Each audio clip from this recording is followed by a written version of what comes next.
1 Corinthians chapter 8, lesson 8. The next major section, verses 8:1 through 11:1, addresses the second question posed to Paul in a letter from the Corinthians. What about food sacrificed to idols? 1 Corinthians 8:1. Now concerning things sacrificed to idols, we know that we all have knowledge. Knowledge puffs up, but love builds up. After all, an idol is nothing. Meat left over from a sacrifice to a pagan god was often sold in the marketplace. Typically, in the Greek and Roman ceremonies, 1/3 of the meat was burned up for the idol god. The second 1/3 was for the priest.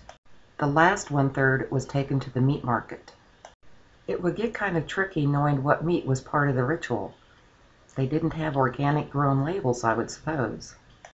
Fast forwarding a bit, believers must not participate in idol feast, chapter 10.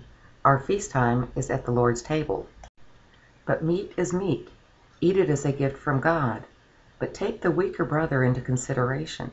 If your brother points out the meat was sacrificed to an idol, do not eat for your brother's sake. See Romans chapter 14. So we know that meat is just meat if our faith is strong. But some believers may not be able to get over the idea of the cultic idol ritual. Is the meat spiritually tainted? Seeing you eating may embolden them to eat, but their weak conscience could condemn them. Love demands that you look out for your brother. That should temper all of that super-duper knowledge that so often ends up puffing up. 1 Corinthians 8:2-3. But if anyone thinks that he knows anything, he doesn't yet know as he ought to know. But if anyone loves God, the same is known by him. For example, some Christians hold to dietary rules from the Old Testament. For instance, Seventh-day Adventists do not eat pork. Some are very insistent about that. I hope I would not get snotty with such a brother or a sister and hit them too hard with the knowledge I have from Mark 7:19. One can maintain truth without being puffed up. Question. So how do we not then end up in a sort of bondage to the person who has the weakest spiritual constitution, the weakest person? The so-called gods and lords to whom the pagans give offering are merely demons. See 1 Corinthians chapter 10, also Deuteronomy 32:17. 1 Corinthians 8:4-5. Therefore, concerning the eating of things sacrificed to idols, we know that no idol is anything in the world, and that there is no other God but one.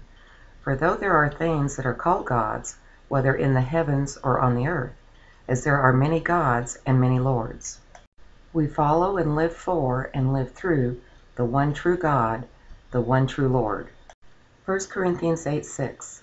Yet to us there is one God, the Father, of whom are all things, and we for him, and one Lord, Jesus Christ, through whom are all things, and we live through him. Be cautious in how you live out your Christian liberties. 1 Corinthians 8:7-8.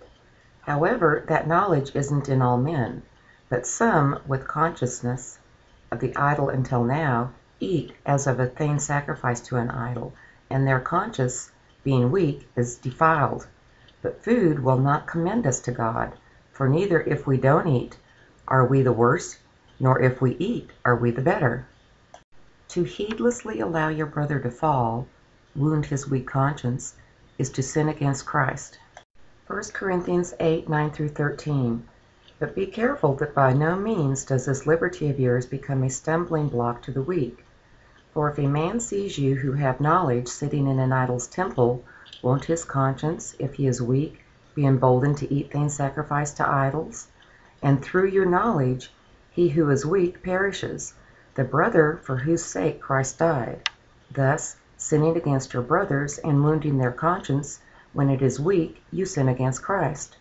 Therefore, if food causes my brother to stumble, I will eat no meat forever, that I won't cause my brother to stumble. 1 Corinthians chapter 8, lesson 8, the end.